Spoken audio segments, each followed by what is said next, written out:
And here's how to install and use ChatGPT in iPhone. First of all, to get the ChatGPT free app, you have to go to your App Store, and in App Store you have to search for ChatGPT, just like so.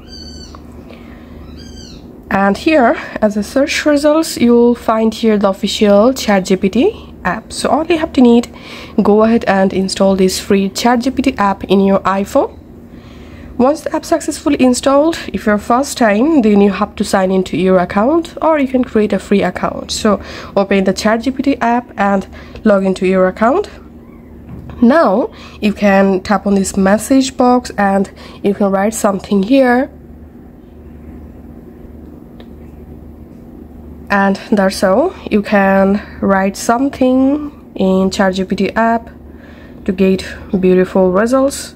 Or you can just tap on this headphone icon, and here you can use your voice to ask something.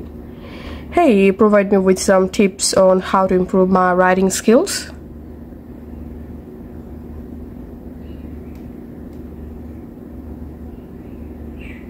Here are some useful tips to improve your writing skills. 1. Read regularly. Reading different genres and authors helps you understand You can various pause writing ChatGPT styles, by tapping here, expand your just like so, and you can exit off ChatGPT voice by tapping on this cross icon. And that's it. That's how we can use ChatGPT in iPhone. Thanks for watching.